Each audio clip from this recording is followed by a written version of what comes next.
everybody, and welcome back to the Triforce podcast, one of the top-rated podcasts. The top-rated. Something. Listened to by literally dozens of people out there. It's insane. God. We know you all by name and sight. That's right. Yeah. That's right. Thanks, Jonah, and Tony, Tim Tam, Yeah. Billy Becky, Muggins. all with Becky's. Oh my God. And we Becky. mostly know what you did last summer as well. Yeah. You should be ashamed of yourself. Ugh, disgusting. Disgusting. What did he do? Play World of Warcraft? Yeah, all summer long. Disgusting. Go outside once. Gross. Pretty much how I spend my summers.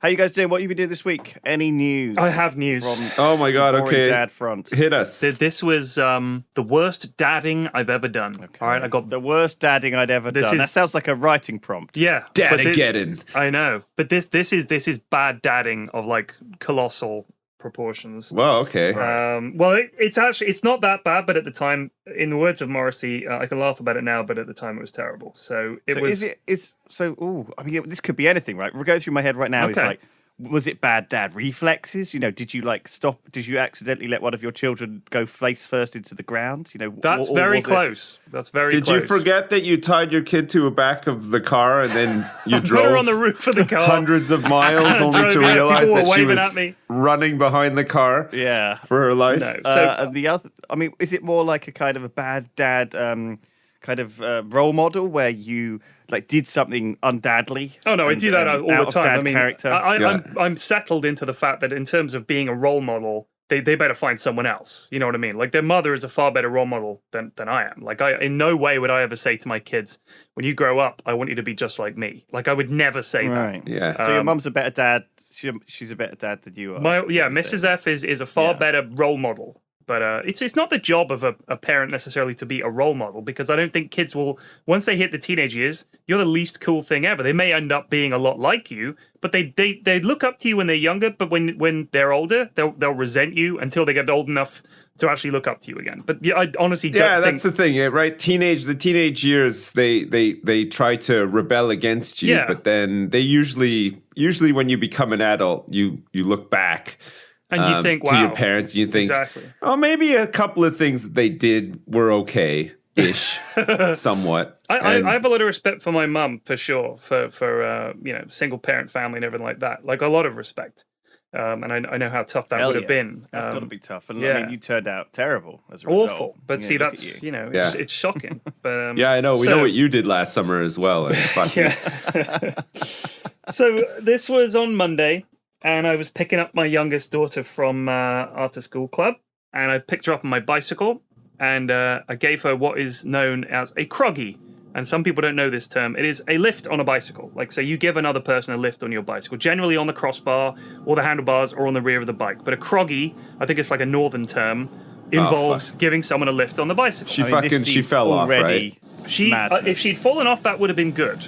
Okay, what actually happened was...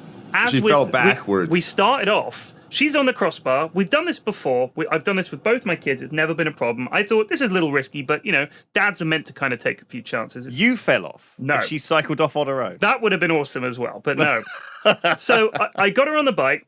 She's fine. She's holding on. Everything's good. I go to start the bike, so I put my foot on the pedal. I barely get a quarter turn before she starts screaming, and the bike goes forward. Pitches completely, the back wheel comes completely up. Wow. Her foot had gone into the spokes and was now trapped in the forks of the bike. So her foot was holding the whole bicycle. So it went over. Heroic dad-like for a moment, threw myself in front of the bicycle so that I would catch her and the bicycle, came down very hard on my knee and my wrist, but I caught her. She's screaming because her little foot is trapped in the fork of the bicycle wheel. I am immediately overcome with waves of unbelievable guilt and horror that I've hurt my child. She's extremely upset. And I thought, this was such a fucking stupid thing to do. I don't think I'll ever be able to forgive myself. So she says, she's screaming that she thinks her foot is broken and we have to go to the hospital. I said, we're going to go to the hospital right now, love. Don't worry. So we get home. My eldest is there. She's playing on the computer. And I said, love, get your shoes on, get my car keys. We're going to go to the A&E department right now. So we take my youngest there. She's still in a lot of pain. Have a look at her foot. It's quite badly bruised and it's got a cut on it. So she was very upset. We get there.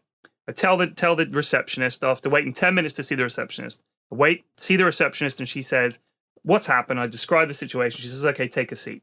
And I thought, geez, I thought they'd be like, quick, get the crash cart and everything, get ready. This child may have broken her foot. Because all these other people sitting there with fucking runny noses and shit like that. And I thought, geez, come on. She's 6, she might have broken her foot. Let's see somebody. So I see a nurse after about 45 minutes, has a casual look and says, we'll get an x-ray. I was like, okay, so we go and sit down. We wait 20 minutes for the x-ray. We get the x-ray and then we come back and we wait another 2 hours before I go up to the reception and I say, is anyone going to see her? It's 8 o'clock at night at this point. She's only 6. My wife has come home from work, taken my eldest back with her. So it's like 8 o'clock. I said, look, she hasn't had any dinner yet. She's only 6. It's 8. She's exhausted. What's going to happen? They said, well, there's 11 people in front of you, so you'll probably be here another 2 to 3 hours. I said, so you think she'll be here till 11 o'clock at night? And the thing is, A&E departments at nighttime, even on a Monday, are pretty scary places for a 6-year-old. There are crazy people coming in. There are drunk people coming in. There are people who are obviously drug addicts coming in. A guy came in escorted by 2 police officers. He was in handcuffs because he was obviously taken from a jail cell straight here to be looked at. He was shouting stuff and saying, any good-looking birds around here? Whoa, what up? Like that. So she was terrified of this guy. So I was like, I'm fucking taking her home. This is ridiculous. We'll come back tomorrow. Took her back in tomorrow. No, there's like 3 people in the waiting room. It's like, perfect. We'll be seen in no time. 3 hours more go by, just sitting there. She's bored out of her mind. She's worried her foot is broken. She's terrified. I was like, it's all right, love. Don't worry. And at this point, she's just getting angry. She's like me. Eventually, she just gets to this point where she's just furious. She's like, why aren't they seeing me? This is ridiculous. I was like, I know, love. So you finally get an appointment with the nurse. It's a 2-minute appointment. She's fine. No breaks. Just give her some Calpol and get her to walk on the foot to get used to it again. I said, what took a total of 6 hours for that information? I said, you could have popped your head around and just said, Mr. Forsyth, you're fine to go. Your kid's foot's not broken. I would have said, no problem. We're left. They're like, well, a nurse had to look at the x-ray. I was like, 6 hours it's taken for this. 6 hours. This is ridiculous. And we stormed out. My daughter was as angry as I was. So she kind of put some of the anger she should have against me onto the hospital, which was a little unfair, I guess, because they're probably understaffed. Honestly, Monday night and Tuesday night, I could barely sleep. I felt so bad. Hi, NSPCC. Yeah.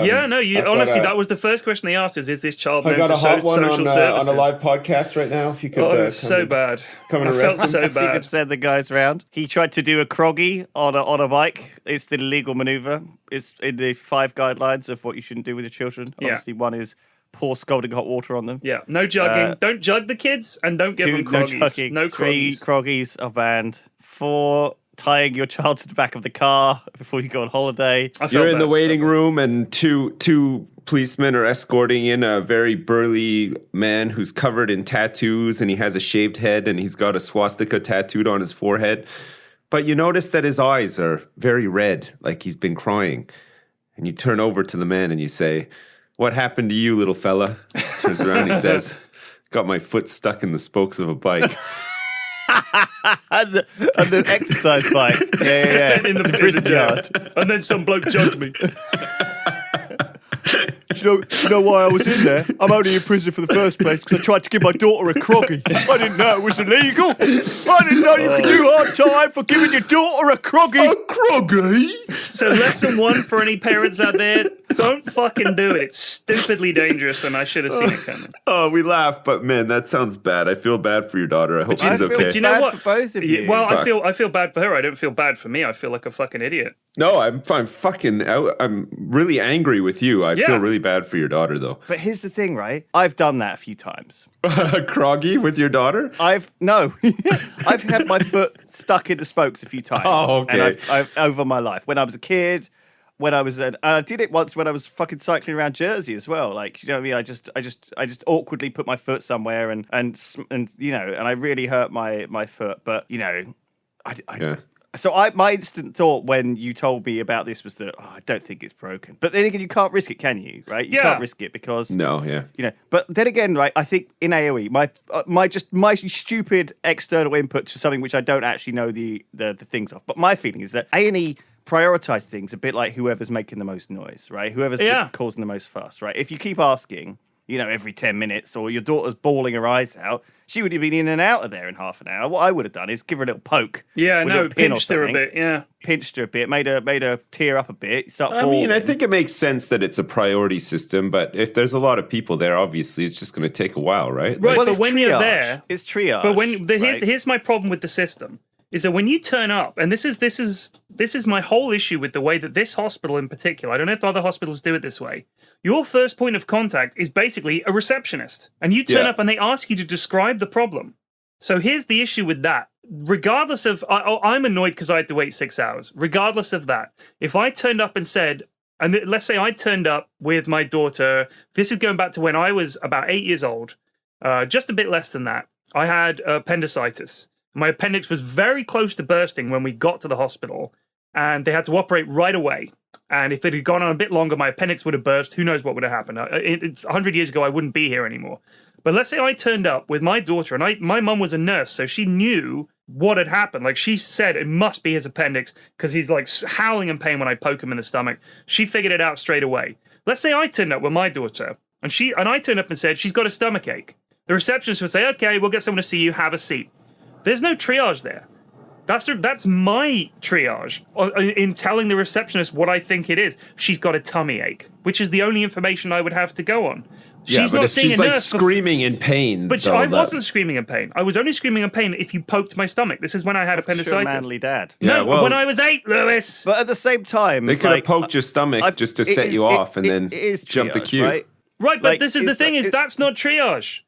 I had to wait 45 minutes for my daughter to see a nurse to look at her foot and decide if she needed an x-ray. In 45 minutes, my appendix would have burst. So my point is, your first point of call has to be a nurse. Has to be, because they are the ones who can effectively say, this is bad, this isn't so bad, this guy can wait till doomsday, he's fine. Yeah, I think, again, they weigh it up, though. I think they'll get you into a nurse sooner if it seems to be, but that's my problem. An emergency, seems to be a lot of the time.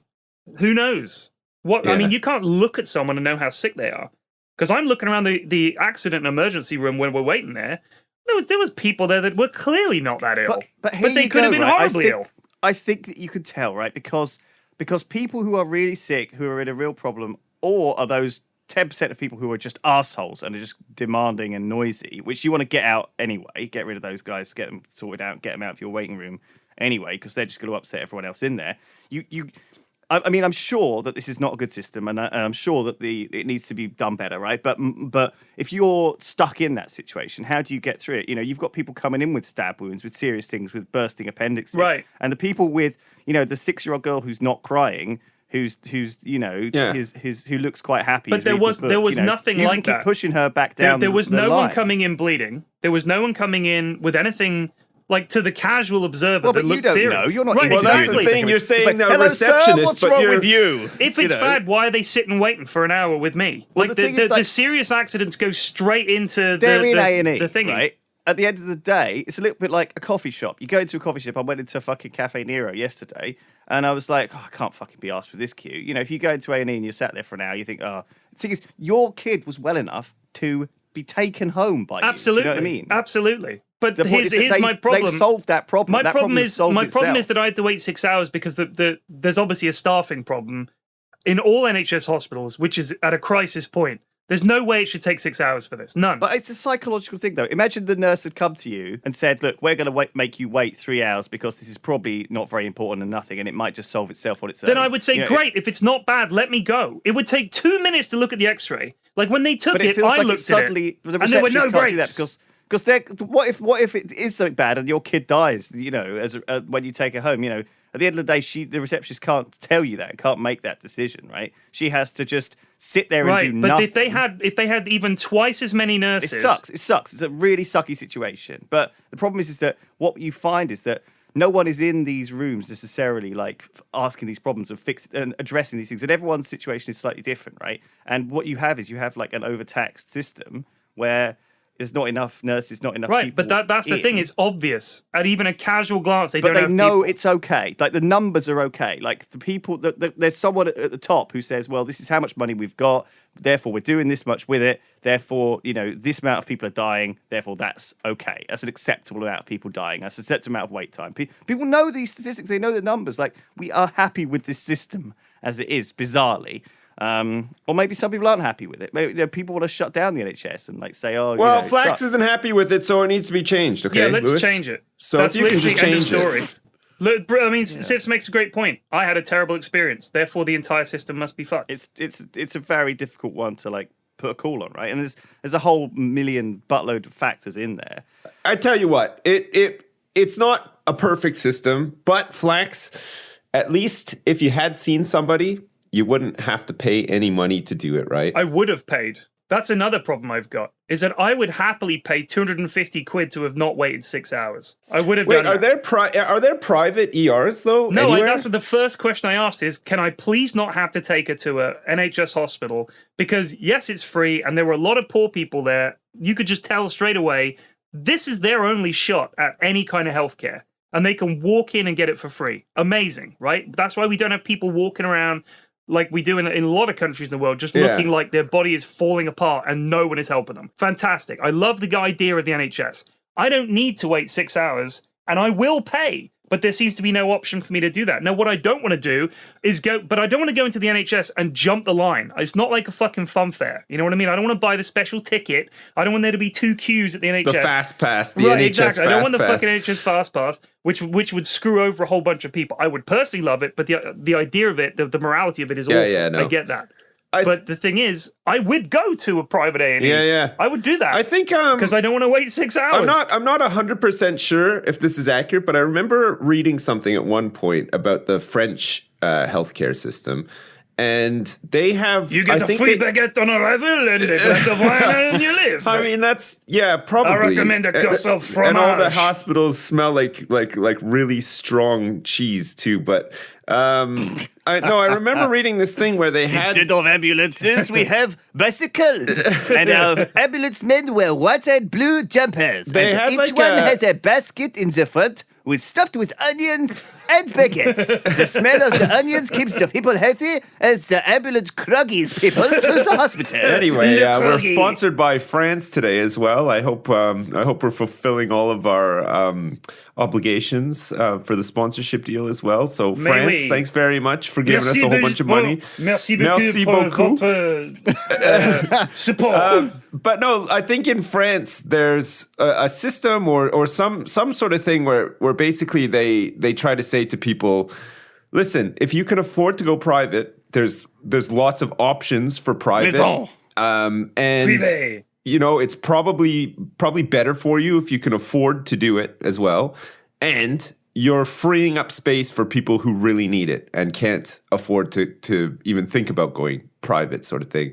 And I always thought that, like, at first I thought, oh, that's crazy. Like, they should not be promoting private. But at the same time, it makes sense, right? Like, if you can afford to do it and you don't want to wait and you want maybe, you know, a better service or whatever, you should try to go private, and it frees up the fee lists or the pay list system for people who really can't afford to go private. I also think you need a penalty system for people that turn up with shit that their fucking GP can deal with. I think they should say, what's the problem? And if it's something that you was worthy of coming to A&E for, there's no charge. If you're wasting our fucking time, £100. We want £100 for the fact that your kid came in with a fucking sniffle and a temperature. Give him some Calpol and wait till tomorrow and go to the GP. You go back to America where people don't take their kids because they don't want to pay £100, and so as a result, the kids die. No, we took my daughter in when she was really small. We took her into the emergency room because she was like wheezing a lot while she was breathing. But like at first, we were just like, oh, she's got like, you know, she's got like a cold and it's on her chest or whatever. But then we thought, she's really fucking small and we don't want to take any chances. So we took her in, and there were a bunch of people there and stuff. And we were like, all right, you know, like we're waiting and stuff. And then they had to like phone in. There wasn't even anybody there that could really deal with it. They had to phone in like a child doctor who had to then come in. Hi, I'm your doctor. I'll be looking after you today. Yeah. It was. Hi, my name's Oliver James. Twist. Yeah, he's retrained. But no, so this guy had to come in, and then he looked at her and everything, and it turned out that This she cute had little doctor's outfit. She had like it was called bronchiolitis, I think, and it's quite. You know, it's not super common in babies, but they can get it. But that's a baby. She needed to be admitted to the hospital and everything. It was right, but I'm fucking crazy. fully supportive of people taking babies. I called the ambulance. My daughter was having febrile convulsions when she was a few months old. That's when they get a fever so bad that their body literally, they have convulsions. Jeez. It was horrible. It was absolutely terrifying. I'd forgotten about it because my mind had decided this is such a fucking horrible memory. I'm going to block it out. And Mrs. F reminded me about it when I said, you know, my eldest has been to hospital 3 times. Once with the febrile convulsions, once when she was at playgroup and she fell over and split her chin open to the meat, and the 3rd time when she fell over at playgroup and cracked her head on a stone and they had to super glue her scalp back together. She's a bit of a A&E. She's been there. She's a veteran. Right. My youngest, this is the first thing that's ever fucking gone wrong with her. Touch wood. She's never had shit like this. She's super unaccident prone. It's like an MMA. Yeah, she literally is fucking UFC at this point. But my youngest is just like, you know, she's pretty cool. She's sturdy. She doesn't take risks. This was my stupid risk. When I met her, though, she had a cold, I think, and she did look like a zombie. She did have a cold. She used to get colds, but now they haven't been sick in ages, really. I mean, the kids at this age get sick. They have a fever for a day. They're fine the next day. Like that's pretty much it. They're not well. You have green stick bones as well as stuff, which are like bounce back and stuff a little bit. Yeah, they're pretty bouncy. So yeah, but I mean that's different. I mean, panicking about your baby, I completely fucking get that, dude. Like 100%. If you're not sure, I don't know shit take about them to. They can't tell you anything. They give you no feedback, and they react in very different ways. As you get older, your body understands how to deal with this shit. When you're younger, your body's just like, we don't know what's happening, so we're just gonna freak out, and shut down, and vibrate and stuff. It's like, holy God. I mean, I think the thing is, I understand that people would take their kids, especially, to an A&E. If I don't, for half the shit I saw. Something was up, right? Like, we've had to call this out... This kid had a cut on his elbow. A cut on his elbow! He's just holding a tissue against a cut on his elbow. Another kid comes in, obviously a sprained ankle. That's not A&E. That's not A&E. I know, I'm sorry. Your kid has a runny nose. I know, but that's not you're A&E. criticizing having to speak to a receptionist with no medical experience, but you have no medical experience either. Like, you can't diagnose these people. I'm also a reasonable person. I can't look inside my daughter's deeper foot. problems, and that's why they're there. Come what if, on, like, man. you see a stuffy nose, but actually behind the scenes there's, like, something way worse afoot. What? Like AIDS. A foot in their nose? Maybe. Maybe it's like lodged right up there. Maybe it's like a really tiny foot that's lodged right up there. Like a rubber I just think people take the piss because it's free. And all I'm saying is there was a lot of shit there that I know that I would not bother going. Don't get me wrong. There's a degree of that for sure. But I think they can filter it out. I think they're pretty good at filtering it out. I think the reason partly it's so horrible is to try and filter the fucking that shit out, right? If you make it a horrible experience, you're going to be like, oh shit, I better be more careful. I'm not going to fucking, I'm going to, now your daughter's had a double lesson, right? Not only was there the physical lesson of pain. Don't from trust being a Croggy, daddy, but now right? don't trust NHS. Also, no, it's more like, the just fucking like a double hospital was punishment. useless. She hated it's like it. I hurt myself and I hurt myself mentally by having to go through this ordeal and sitting in this boring fucking miserable place for hours. Well, you say that, but I actually, when we were heading home in the car, I said to her, I said, love, this is why I tell you to hold on when you're going down the stairs. Because I know that if you fell down the stairs, we'd have to end up here. And she said, I never want to come back here ever. It was the most boring thing ever. I was like, I know, love. Wow. Imagine having to wait for 15 hours in there. She was like, ugh. Holy fuck, take her to the auto shop while your car's getting fixed. Wait, so Sips, you wait there? You wait there while they're fixing your car? I've had to wait there before. Oh my God. I think one time I went with my dad. I was pretty young, and I remember being so fucking bored. I was angry. I was so bored. Look, I think I did the same. So listen, my dad takes me to this auto shop. Oh my God, it's like all these repressed memories. It's like febrile convulsions. I don't think it was a case of waiting. I think the car had been in the shop for like 3 days, and they said, come pick it up on Thursday. So we went on Thursday to pick it up. I think we had to take the bus and everything. Like, it was stupid because it was like, downtown. We were in the suburbs.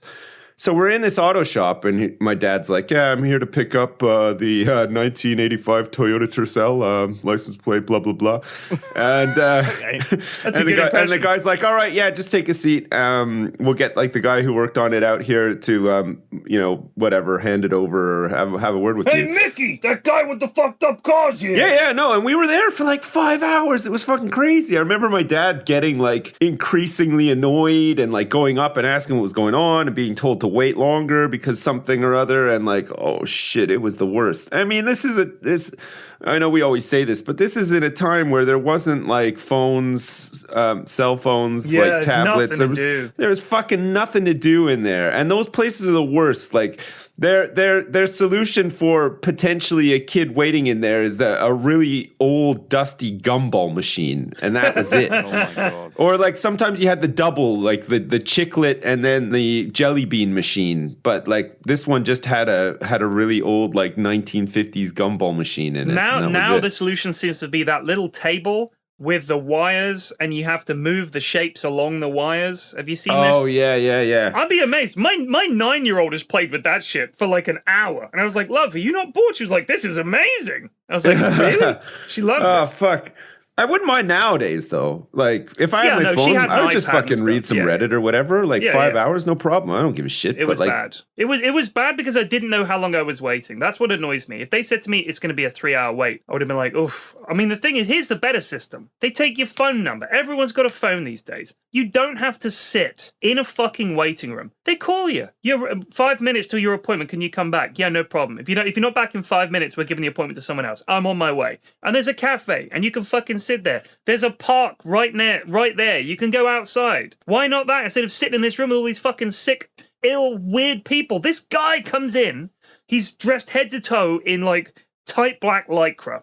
He's obviously just been working out. He stinks. He looks like he's come straight from the gym. Yeah. He sits down. I think nothing of it. I think maybe he's overextended one of his tremesopep muscles, and he's pulled it there when I was lifting 500 kilos, mate. Yeah, got to see a doctor about it, something like that. Sits down. I think he's a normal bloke. He suddenly, out of nowhere, turns to me and says, "Can you believe that?" And I was like, "Huh?" And I'm thinking, what? And he says, "Did you hear that?" He goes, "Kids eat metal sometimes. They don't know why. They just eat metal. They end up with a stomach full of metal." And then he turns away and he goes, "Yeah, it's like a compulsion. So they do it in their sleep. They walk around in their sleep eating metal." And my daughter looks at me like, why is this guy talking to us? And what the fuck is he saying? This is fucked up. Yeah, that's crazy. But he was just talking at me for like 5 minutes about how children eat metal. And little bits of metal leaving around the house. You can't leave metal around the house. The kids will eat it. There's a name for it. I can't remember the word for it. He just started lecturing me about kids eating metal. And then he just turns back and just starts staring into space again. And I'm like, okay, so he's crazy. Like, I had no idea this guy was crazy. Just decided to start talking to me. He's like 2 feet away from me. And I'm here with my 6-year-old. And I'm thinking, please don't let any more crazy people come in. Then these 2 women come in. Obviously drug addicts. They've got that washed out look. They're both wearing those shell suit tracksuits that only drug addicts or drug dealers seem to wear. Yeah, it's like a uniform. like missing teeth and like big rings under their eyes and stuff. They're like looking at everyone, and you kind of think they look like the kids in class that would be going like Beavis and Butthead. Yeah. Like they're just waiting, I guess, for their methadone or to tell the doctor I'm still a drug addict, and they'd be like, "Yeah, that sucks. Can you make me not a drug addict anymore?" "Not really. You'll have to sort that out yourself." "Okay, I'll Imagine wait." They go up to the counter and they're like, "Oh yeah, sorry, Susie, I can't do the late shift tonight, so you're gonna have to cancel all the brain surgeries."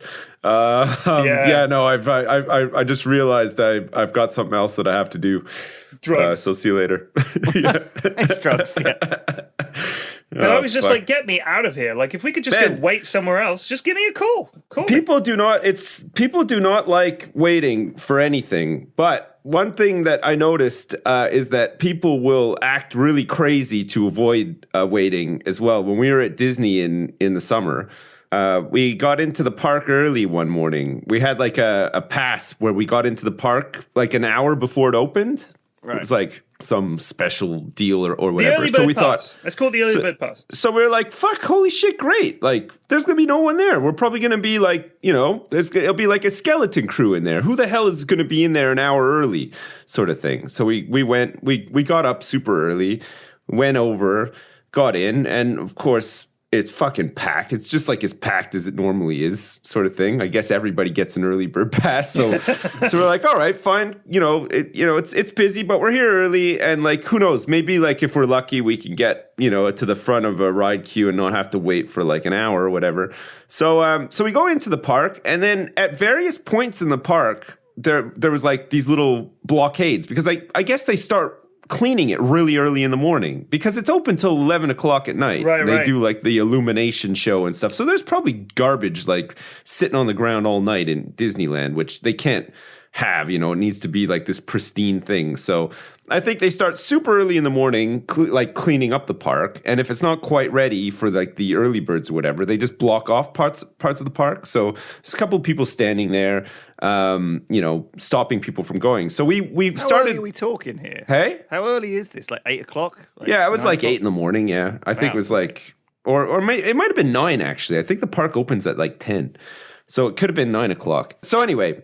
We're heading over to the Princess Pavillion. My daughter wanted to meet a princess. And the way that this thing works is you queue up and you don't know what princess you're going to see because, you know, there's like a whole bunch of different princesses and whichever one So it's is not on like a shift strip at the club time. where they all line up and you pick the one with the biggest tits? Sadly, no. Okay. But, so anyway. Could you imagine if It was like either going to be Cinderella or Snow White or, well, you know, one of the Disney princesses, right? you have this But it's- baby. Yeah. It's like, Go for Cinderella. She's got a rack on her. Get Cinderella. so we get to this blockade and we're like, fuck, I hope all these people aren't going to the Princess Pavillion because like I sent a memo out early in the morning saying that that's where we're going. So like people better step off. Yeah, like I step don't the want it. fuck I don't off. want to. I don't want any trouble at the Princess This is my Pavillion. turf, bitch. My daughter just wants to see a princess, and I want to get the fuck out of there as quickly as possible. You know, I don't want to be hanging around the Princess Pavillion. So we're standing around with all these people, and we're thinking, they're probably going to go to It's a Small World or whatever. And then we sort of start hearing like some mumblings and whispers like about the Princess Pavillion. And then it slowly dawns on us, holy shit, all of these people want to go to this Princess Pavillion for some reason. Like, what the fuck? Every time we gone by, there's like a massive wait time in the queue or whatever. So then it starts to make sense. Like, holy fuck, all these people have turned up early so that they can go to the Princess Pavillion. And you can see them, their body language is like, I'm sprinting as soon as I'm allowed to. And these are adults. And some of them had people like kids with them, babies. One woman was pushing a family member in a wheelchair, and all of these people are like poised, like, you know, as soon as they fucking let us go, I'm going for it because there's no way I'm queuing for the Princess Pavillion all day long. So at that point, we're just like, fuck it. You know, if these people are just going to be like this, let them do it. How long can the queue possibly be? So the guy lets everybody through. He's like, all right, everybody, come on through. Welcome to Disneyland, blah, blah, blah. And then, oh my God, I've never seen anything like it. Like really, like older than me, people who are fatter than me, running like crazy. Like, and I don't know where they got the energy and how they were shifting the mass or whatever, but they were really fucking running. It was crazy, pushing wheelchairs. It was like something out of like The Great Race. Like there was fucking a hot air balloon over top with a guy with a monocle screaming at us and everything. Oh, it was fucking nuts. Herbie the Love Bug goes zooming past. Yeah, and the music was playing. And so all these people are running. So we just start strolling. We're like, all right, whatever, fuck, these people are running. And then we're coming around the corner and we see the Princess Pavillion and fucking all of them are running into the Princess Pavillion. So we're like, okay, well, fuck. It's still not as bad as normal time in the park. It's probably not going to be like a super long line. So we finally get to the Princess Pavillion. We stand in line. And this line is just going fucking nowhere, okay? And you can see at the front of the line, all these people that ran, they're all like panting and sweating, but like happy as well. They're like relieved that they got a really good place in the line. I'm just like, fuck all these people. Like, this is fucking stupid. So the person that runs the Princess Pavillion is walking through the line and they're like, okay, at this point, the wait time is 45 minutes. At this point, the wait time is 65 minutes. And then they get to the back where we are. At this point, the wait time is 120 minutes. Like, oh my God. Sake. Like, get more princesses. Like, what the fuck? 120 minutes?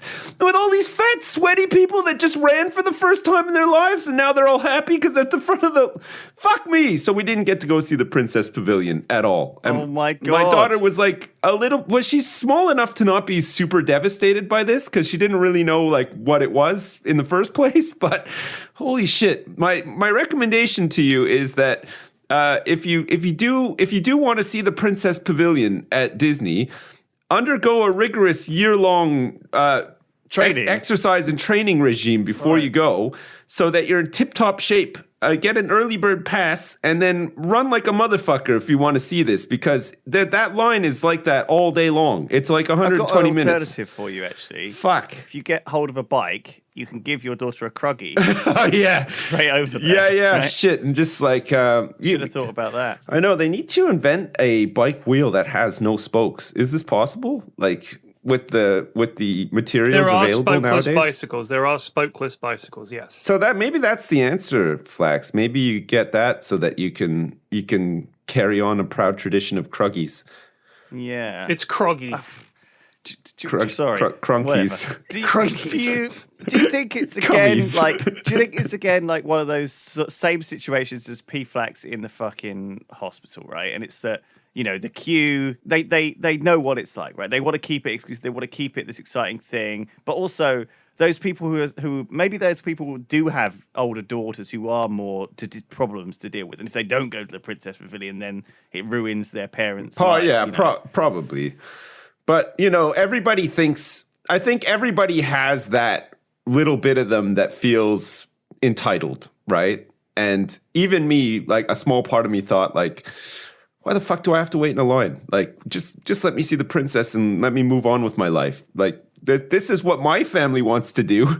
So make it There's happen. always that moment where you look around at the other people waiting, Yeah, and you automatically think, "I deserve this more than these fuckers." Yeah, and it is so irrational, but Yeah, it's hugely irrational. but it happens. It's really incredible how the human mind works sometimes, Well, right? I felt like I was suffering more. Yeah, I don't think I'm an overly entitled person either, but there are moments where I'm stuck in a line where I feel really fucking entitled, overwhelmingly so sometimes. So let me tell you crazy. why I think I deserve to get through quicker. I was clearly suffering more in that waiting room than everybody else. I was visibly disturbed by everything I saw. Everybody else just seemed to be staring into space, and they weren't looking at their clocks, they weren't looking at their phones, they weren't checking with reception that they were next, nothing. There's this guy next to me. He's got a little girl, she must have been about 3. And to entertain her, he gave her his phone. Yeah. Every parent in there is giving their phone to the kid. Here, play this, watch this, whatever. All the other parents are saying, turn it down, love. Like I'm saying that, turn it down. There's other people in this waiting room, they don't want to hear what you're watching. Okay.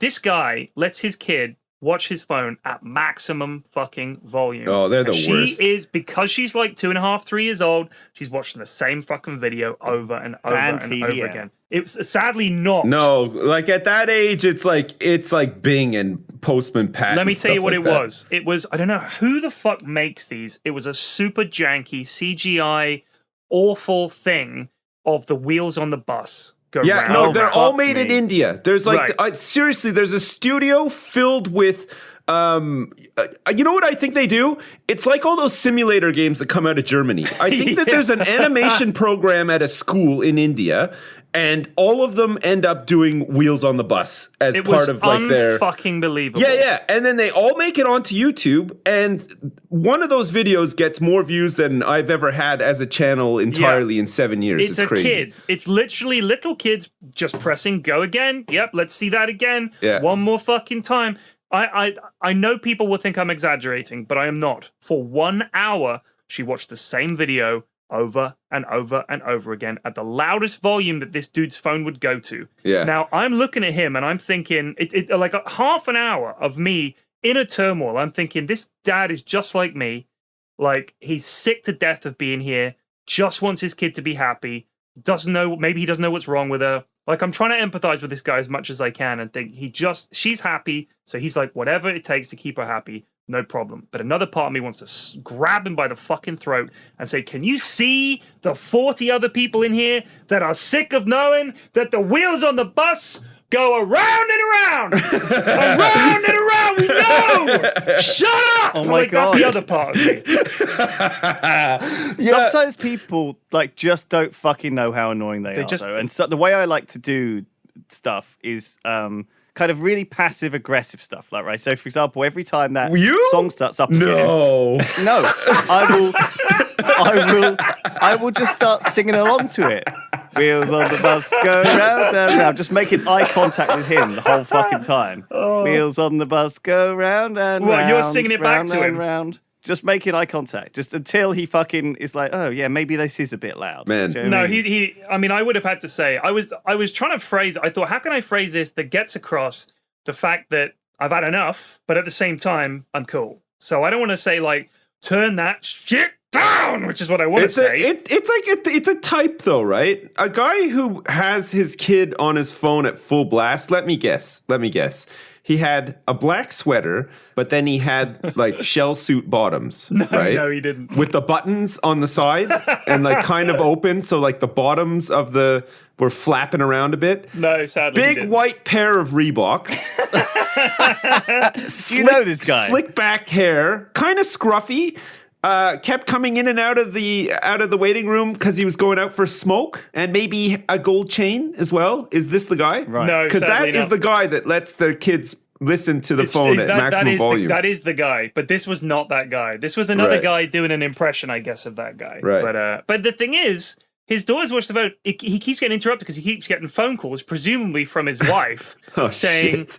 "Please, God, tell me that everything's okay." And he just keeps, "Yeah, I'll let you know. We're still waiting." And she's like, "Daddy, the phone." He's like, "Yeah, hold on a sec, sweetie." Then he's getting WhatsApp messages from someone. He has to answer that. Then he gets a text message. So the phone keeps going boop, boop, boop, boop, boop, and he grabs it and checks his message and gives it back. Is he doing that thing where he has like no finesse holding the phone? Oh, he's like just he holding it holds like a at a brick. really awkward angle Yeah. far away from his face and is like mashing the phone Right. with one so finger. Here's another thing. He was one of these people. Everyone watching this or listening to this will know. You've seen people like this. I pray to God none of our beloved listeners at home are these people. Turn the fucking keystroke noises off on your fucking phone. Oh yeah, I do like not the want to hear. tack, tack, tack, tack, tack, tack, tack, tack, when they're writing a text message. Shut the fuck up! What are you doing? Who do you think you are? I mean, your phone can just be put on silent, full stop, just right? put it on silent. You don't need to just put it on vibrate, so it vibrates in your pants, so you know what's going on. Just don't And- get it. Who are these people? They just leave the They're keystroke just noises on. incredibly obnoxious people. They exist all the time, and the thing is, they have no clue that they're being obnoxious until I know. someone tells them. And you can't tell them because they'll look at you like you've Yeah, literally they'll be called like, them Hitler. "How dare you? I like hearing the little book Yeah, book it's like noises." their world has just been shattered somehow. They just like realized. The only way I found to deal with them is just to out annoy them. Like just be, See, this be- is do it, Lewis. something This really is not annoying, good. That they realize how I annoying think they you're are. just adding to the problem because you know what? If I was in a waiting room and there was a really annoying guy and a phone in there, and then some fucking jumped up asshole with the turtleneck started mocking him as well, that would make me even more angry. I would No, be. but I'd be making I would be contact able the to whole fucking time with the boil other a glass annoying of guy. water next to me. I'd be so angry at I would that then point. think maybe I'm wrong. Maybe because this guy's acting like an arsehole. This guy's acting like an arsehole. Maybe I'm the arsehole for not acting like an arsehole. You know maybe what? This is normal now. In that I situation, think that would be better. No, it wouldn't. in that situation, I would side with the guy with the noisy phone. I would say, like, well, fuck, this guy is clearly, like, you know, a bit behind the times with his loud ass phone and keystroke noises I on and don't stuff. think this is going to lead to like a big fucking brawl in A&E. And even if it did, that would be the perfect place for one because everyone would be able to get treated in 3.5 fucking hours. I don't want to be there for afterwards. 20 hours because my kids, but I busted my kid's foot and then I got in a fight and a guy broke my nose. Like, I don't want to spend that time. Like, can you imagine you go to sit reception, take a seat, you go straight back up? Yeah, there's another one here. It's me. I just broke my nose because I had a fight with a guy who wouldn't turn the fucking keystroke noises off on his phone. And you should take a look at him as well. He's It's really like an fucking- episode of Seinfeld. The Yeah, whole it It is, episode it's takes fucking like place Larry in David, yeah, isn't it? in It's the like a fucking ER episode room. of Curb See, now. but I like that show. I like that show because he is the guy who would say, "Can you turn that off, please?" And they would say, "No, I like it." He's like, "It's very annoying for the other people," but he does it in a way, in a very Lewisy way, that makes you also hate him. That's right. He does it in a way because- where you because don't want to sometimes do he's it. very reasonable and the person he's dealing with is completely unreasonable, but yeah. then other times it's a total flip and he is just completely unreasonable and the person he's dealing that's with right. is And he doesn't realise that he Yeah, is yeah, being yeah. completely. But usually it's because he's asked politely and then he asks incredibly rudely. Yeah, yeah. As if the polite ask gave him the justification to be.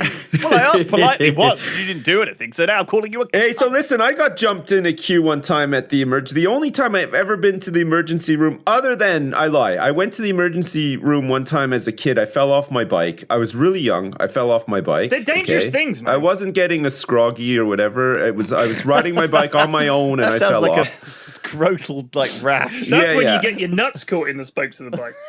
Yeah, well, I mean, Stop the bike! my balls are about to explode. There's too much pressure. No, it wasn't my balls. Luckily, it was my head. I fell down on my head. I was pretty small, and I think my parents were worried, so I had to go. I don't remember. I was really, really small. You were a child. You had to go to a child doctor. Yeah. James was like, hello, Chris. Yeah, you've had a Scroggy. I prescribe one piece of chocolate every day. One sugar cube. And make sure you watch the wheels go on the bus round and round 1,000 times. You can have one thimbleful of rainbow cherry juice as well to wash it all down.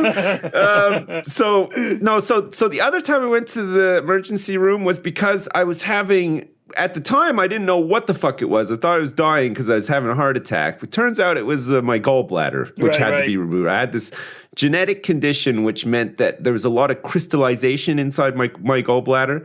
So I had to get it removed. But sounds like a cave in World of Warcraft. yes. The crystal gallbladder. Leading up to this, okay, I would just get what initially felt like trapped gas, okay? And you know how uncomfortable trapped gas can be, right? Like just a sore pain. So like it would start as like trapped gas, trapped wind. You know, like when you just can't fart and you can feel it's like period pain. Your farts are stuck inside you. Is that what that is? Yeah. So listen, it would start like that. It would just be this like really sort of dull ache in my back. And I'd be like, oh fuck, I don't feel that great or whatever. So I'd go to bed.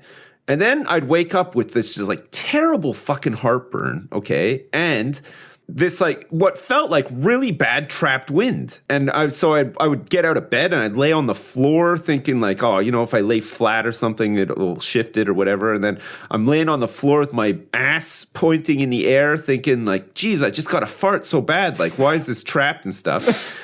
And then the pain would just get worse and worse and worse, and then I'd start barfing. Okay, like I guess the pain was so bad that my body just decided, yeah, well, we're just gonna barf now and see if we can sort this out. So I'm fucking barfing and stuff. I don't actually feel sick at all. It's not like flu barfing, like it's just like this really gross, dry heaving, like bile barfing and stuff. Nice. So I'm just like, oh fuck, there's something like not right here, clearly.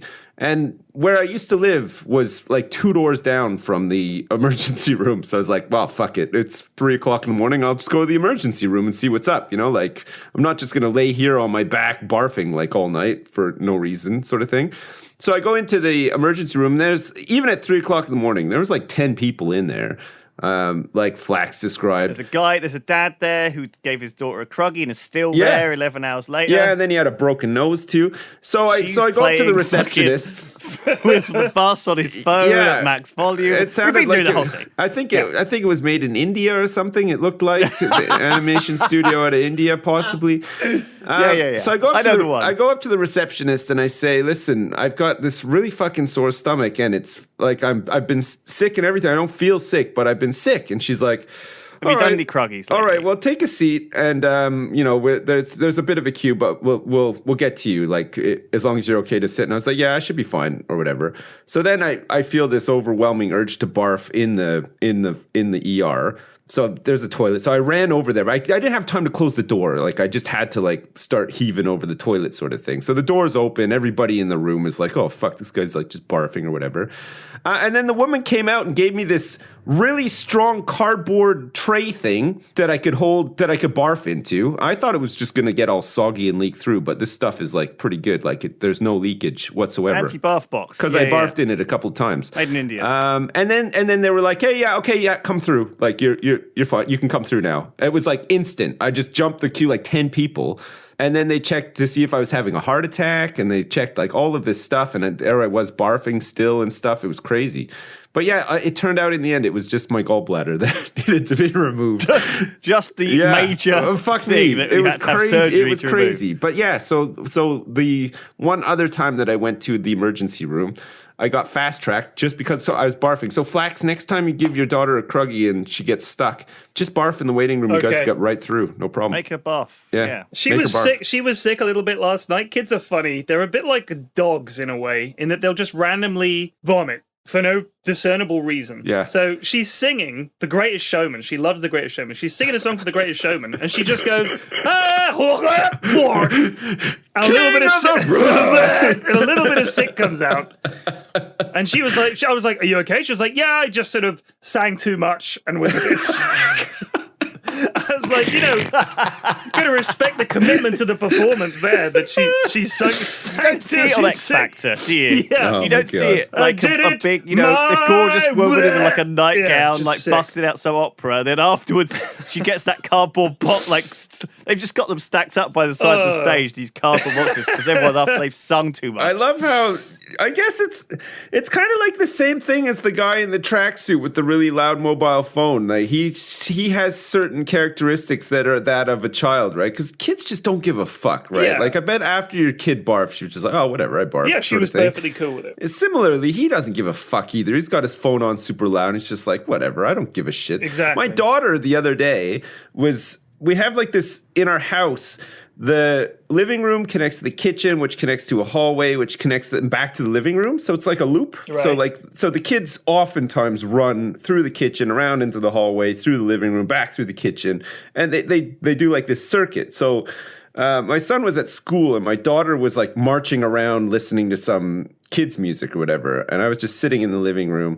And every once in a while she'd walk by, and then she comes walking by, and she's marching. It was like marching band music, and she was farting to like the steps, like actually farting. And I could just see this massive bulge like where her ass is, because she'd like shit her pants as well. So she's marching, big shit in her pants, farting and stuff. Just didn't give a fuck. Yeah. She was just like, whatever. There's shit in my pants. I'm farting. I don't give a crap. Somebody else's problem. It's like marching continues. It's their day-to-days. They shit themselves, right? It's amazing. like, this is standard shit. Just pooping myself. No big deal. Oh my Fucking God. hell. Oh, There man. you go. I think that's enough for today. Holy We got to shit. poop in the end. We definitely got to poop. we all did. made We it. didn't talk about dicks that much this time. though. It happens. It happens sometimes. Yeah, we talked that's about true. getting your A lot of scrotum puking, caught though. in a bicycle wheel. Fair which amount is- of Yeah, there was some scrote talk. You're right. Thank you guys. That was a lovely podcast. I enjoyed it. Yes, Thanks, me everyone, too. for That was a listening. great one. Yeah. Thanks so much. See you next week. See you later. Goodbye. Bye, everybody. Bye, everybody. Bye.